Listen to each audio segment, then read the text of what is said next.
Good morning, guys. Today is turning out to be a Wednesday on a Monday on a Wednesday, rather. Good morning. Nice to see you guys. Welcome to today's training. Today we're going to be talking about the two needs that exist in all trauma and the role they play in helping us accomplish closure with our traumas. So, if you're new to me, I'm Marshall Burtcher, and I help codependents get unstuck in their healing so they can rediscover their well-being and their happiness and move on in their lives to happy, healthy relationships, careers, and doing things that they enjoy. So if that's you, you're in the right place, because that's what I do. Another thing is I need to share this out to the community, so if you are new to me, you can join the community. It's called Thriving Beyond Codependency Community. It's where you can find shelter, guidance, love, and support in your journey beyond codependency and dealing with the toxic relationships you might be enduring or ending in your life, going through recovery, and then reconnecting back to who you are and rediscovering your world beyond that codependency. The link is above on Facebook, and it's below on YouTube. And if you're on YouTube, hit that subscribe button. Guys, I appreciate your support and your love. A lot of you reach out to me and tell me how things are going for you. You share with me the impact my work has on your world, and I really appreciate that, because that's kind of the point. I'm sharing what I discover in my world as I move beyond codependency and my own traumas, in hopes that it'll contribute to you. Because I'll tell you, when I started this work, doing my own work 13 years ago in 2007, there wasn't a lot that made sense. There wasn't a lot that helped. There was not structure. There was not clarity about these things. And I was lost for a number of years until I just got stubborn and decided to figure it out myself and go, okay, well, there's got to be a way out of this, because there's people who have healthy, happy relationships. I know, because I know people with them, right? There are people who love themselves, that are confident, they're kind, they're empathetic, they're not narcissistic. How did they get there? Well, I figured that out by talking with them, by exploring what they do differently than what codependents or I was doing at the time, and coming to understand a lot of these implied principles that aren't discreetly or overtly communicated in the world. Because we don't really live in a connected society. We live in a narcissistic society. And so it's no wonder we don't get what we need to build thriving, healthy relationships with ourselves and with others. So, okay, so let's jump in here today. Hi, Fabiana. It's nice to see you. So the two needs all traumas have and the role they play in achieving closure. So I like to premise this again, especially if you're new to me. My first venture into coaching was actually in trauma. This is something I've worked with for a very long time. It's something that I've practiced professionally and personally for over a decade. So I come from an educated and experienced background on trauma awareness, being trauma informed, understanding the somatic elements of it, how we process trauma, and what it takes to move from point A, being traumatized, to point B, having closure and freedom from trauma. So I provide this because there's a lot of people out there that say they work with trauma and they understand it, and you need to know who you're working with, what their background is, and to be very choosy with it. So I give you that background to see if that resonates with you or not, so you can make your choices as to what's safe and good for your well-being. So those two needs. So my approach to trauma comes from the angle that trauma is something that puts our nervous system into a high state of alert, and that we're not able to exit that status. It's called freeze. And so we get stuck in a loop, right? The nervous system is stuck in this loop of perpetual freeze and flight, fright, freeze, just round and round and round with those three F's. Sometimes it goes into fawn. That's where codependency shows up. But it never feels safe enough to find itself. It never feels safe enough to relax. It never feels safe enough to move forward in its life. So if a brain or a nervous system is trying to survive, then it's not going to be able to be creative and self-exploratory. So meaning it can't go out and find out who it is, discover the world, understand itself, understand its relationship to the world, what it wants and what it needs. Instead, it's going to divert all that energy towards survival, which impairs the individual's ability to know, love, and like themselves, right? And so a brain that's stuck in this state of freeze so that it can survive is unable to develop. And that gives us the first hint to the core need that all traumas have. Because trauma is the result of an event that made us feel extremely unsafe to the point where we thought we might die. That removal of safety is the issue, right? And often it's not exactly the event that does it, but it's what happens after the event that leads to the sense of perpetual unsafety or threat or being exposed. So we go through a traumatic event, then we reach out for some help. We reach out for some assistance, we don't get it. We're exposed at that point.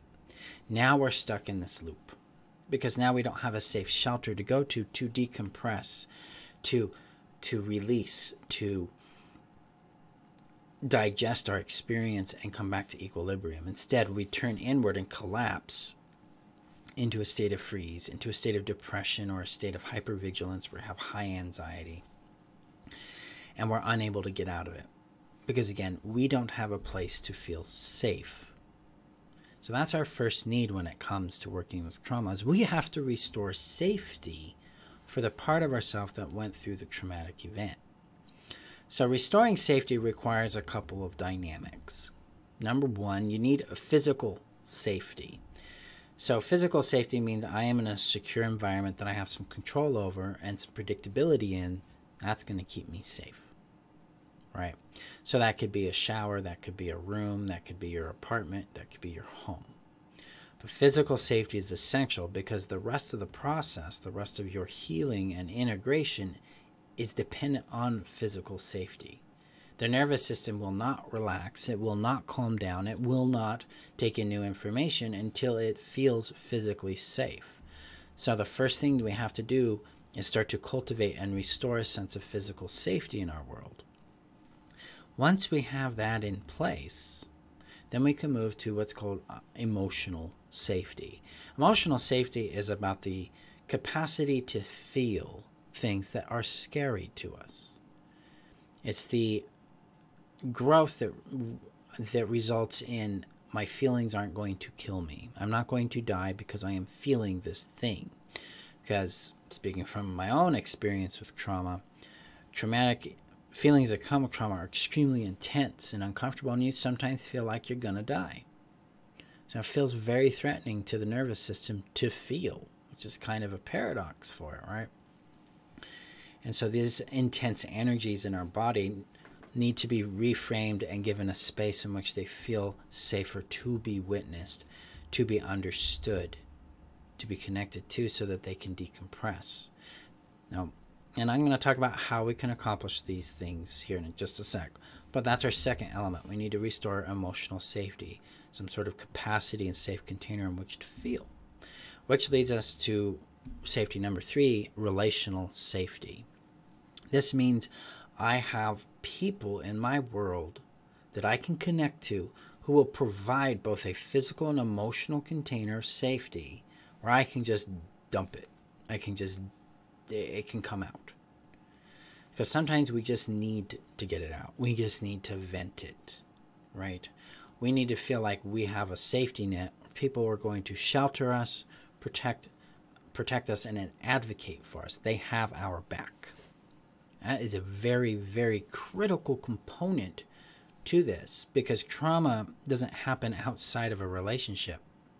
It happens in relationship to something, aka life, an animal, an event, another person or persons, an institution, things like that.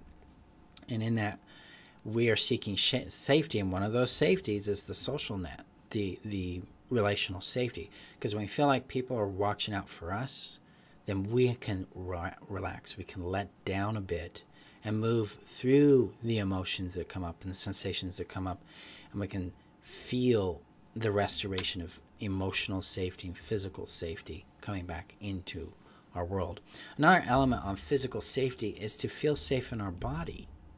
In order to have a safe space within our body that we can connect to, that will help regulate the parts of ourselves that are in distress because of said trauma. So I got to restore safety. Safety then allows us to be able to move through what we experience, to connect back to the sensations. Now, trauma doesn't require us to revisit the memory. Now, sometimes the memory will come up, we can deal with it, but it doesn't require it. What is required is an access to the sensations of it so we can allow the body to move from its state of distress back to its state of equilibrium its way. And this brings us to the second need. Okay, so we restore safety, which reveals the need the body had during the traumatic event to respond to it. So basically, if I was, like in one of my traumas, I was physically assaulted, okay? And what my body needed to do was assault the perpetrator and neutralize them. And so in a guided meditation, I allowed my body to go through the motions of defending myself against this person to the point that this individual was neutralized. That allowed this part of myself to reach a state of safety again and power. It's like, hey, you can no longer harm me because you are permanently disabled. So I don't have to deal with you anymore. I can now leave. I've neutralized the threat. And the body accepted that neutralization through that guided experience that is basically what I call the closure technique. It is the coupling of the safety I created to acknowledge what happened and how I felt about it and what I needed, and the safety to take action, to allow that part to take action to restore its sense of safety, allowed me to achieve closure with that particular event. So when I talk about two needs, that's what I mean. Safety, back to feel, back to process, back to be connected and present, and then safety. And then the second need, which is to restore safety for that part of us that went through the event in the way they need it. And sometimes it's a really primal thing. Like in my example, I beat the dude up until he couldn't move anymore. And I was safe. It might be just escaping the environment entirely. It could be sending the people off to the moon. I've had clients do that. I've had them put them in jail and things like that. And this isn't a guided meditation. This is an internal experience. This is not something we do out here in the physical reality. But in the restoration of safety, then comes the cool part. So I've met these two needs. When these two needs are met, we then get access back to our play, back to our creativity, back to our rest. And it's from there we go into a different transition, what I call the want stage. And this is where we discover ourselves again. We get to re-engage with life from a playful, creative, powerful place that's really meaningful for us and for this part of ourselves that went through the trauma. This is what closure looks like, because we meet those two needs and then we fulfill the want that aspect of self has. We start becoming integrated back with ourselves. We start to reconstitute what really is us, because now we can grow from the place where we were stuck at in the trauma. Because again, I mentioned earlier where trauma inhibits our ability to know ourselves and to grow, because it diverts all that energy, the brain diverts all that energy towards surviving rather than creative exploration and thriving.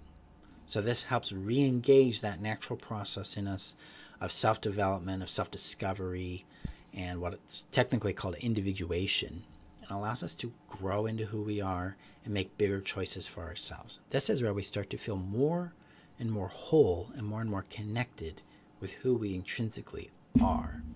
And that's the power of meeting your two needs and allowing yourself to connect back with your want. And this is how they achieve closure together. So let me know what you think on this, because I know it's a different approach than what other systems do, but they all accomplish these three things. I've noticed in my studies with like EMDR, EFT, TRE, somatic experiencing, they all work to restore safety and then meet the need and lead them into their want. We do it in different ways. Let's talk a bit about how we restore safety in those three specific areas. So physical safety is kind of straightforward. Are you in an environment that you feel secure in? Is this environment in your control? Do you have a say in what this environment does? Is it your home, your apartment? Right? If it is, then you've got a safe environment. Now, if your home has been a place that's been violated, maybe you've been robbed or something, what can you do that would restore safety to the environment? Sometimes that requires moving. And if that is what your body needs, then look into doing that so you can meet its need for restoring its sense of safety. So that's, one way. Another way to evaluate physical safety is to ask yourself 6 different questions that utilize your senses. So, that makes sense, Fabi? Excellent. Thank you. Thank you. So these 6 questions are sense-based, meaning they use your 5 basic senses. So it goes like this. Is there a threat I can see? Is there a threat I can smell? Is there a threat I can touch? Is there a threat I can hear? Is there a threat I can taste? Is there a threat? Because a real threat, a real danger exists physically. It's something I can point at. It's something that's happening right now. And if that isn't going on, then there isn't a physical threat to me. And this is important. It's a physical threat. We want to assess our physical safety, so it has to physically exist and be active in our world right now in order for it to be a threat. Anything else outside of that is typically just a thought that we're reacting to as a fact, and that creates a sense of fear. So there's that angle. So those are the 2 ways we can assess physical safety. Now, you can also empower physical safety by empowering your ability to defend your body, to protect your body, those kinds of things too. That will add to physical safety. So you can take self-defense classes, strengthening classes for your body, exercise, things like that. It can further empower your sense of safety. Now, when it comes to emotional safety, this is where we get into somatic processes like grounding, sensation awareness and tracking, and what's called capacity building. These elements are about coming back into the safety of the body and realizing that the body is a safe container and it's not here to hurt us or harm us. It's here to assist us and help us. And I take it from the approach of restoring safety through grounding first. So grounding means planting your feet into the ground, getting more and more comfortable being in the presence of your physicality, being connected back to the sensations in your body and being willing to acknowledge what they are, and allowing yourself to be more regulated and practiced in taking care of your nervous system. And I provide a lot of different tools for that through the Be Calm course, the Be Calm tool set. So you can check that out. It's free. It's at becalm.freetheself.com. Now, also in Get Closure Now, we go through these processes in a very discrete and specific manner and give you the time to practice them and master them so that you are more anchored and present in your body. Now, as you go through building emotional safety to feel, you're going to build capacity to feel, and you're going to realize that your emotions and sensations move. As they do that, they begin to get smaller. And this happens because your container becomes bigger. That allows these big emotions that arrest you right now to become less and less arresting and less threatening, and more aware of what's going on for you. You can start meeting those needs that you have that are valid and real and important. So we start with emotional safety by restoring your sense of grounding, and then moving into what's called sensation tracking and awareness, where you're becoming more aware of how your body responds to things and how those things flow through you. They ebb and flow, and that you're actually secure in letting them move because they're not going to kill you. Then we get into relational safety. This is about understanding and being able to identify people that are trustworthy and safe based on the persistent pattern of behaviors that they present. And I do that through helping people identify 8 essential, I call them the relationship bare minimums. These are 8 essential traits or patterns of behavior a person must exhibit just by their own nature before you'll give them a deep sense of trust or vulnerability, or give them the opportunity to even develop that. I'll post the link in a comment to those 8 traits, because that will allow you to see them straight up, because they're the foundation building trust and vulnerability, and they are behavior-based. So we start there in building relational safety. That also requires going no contact with people that have been violent to us in some way, because we don't need that. We need safety, not exposure. So there you go, guys. That's today's training. We have like 8 seats left and get Closure Now. So if this is resonating with you, if you're ready to take this leap and start restoring your capacity to feel safe, so we restore emotional safety, physical safety, and then I prep you for the technique, and then you and I go through a one-on-one session, a private one-on-one session through the technique on a specific trauma of your choosing, and you're ready to experience that sense of closure for yourself. This is the course for you. I don't teach it very often. I didn't expect to teach it this year. I'm teaching it because a lot of people started asking for it. So here you go. It's 6 weeks long. We start October 4th at 2 p.m. Mountain Daylight Savings Time, or MDT, unless for some reason, I don't know when the Daylight Savings Time ends. I hate the time zone changes. I hate it.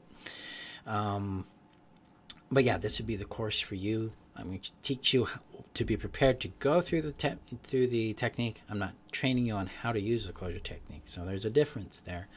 And I'm also going to train you in how to restore safety emotionally and physically so that you can be more secure in what you're accomplishing in your world.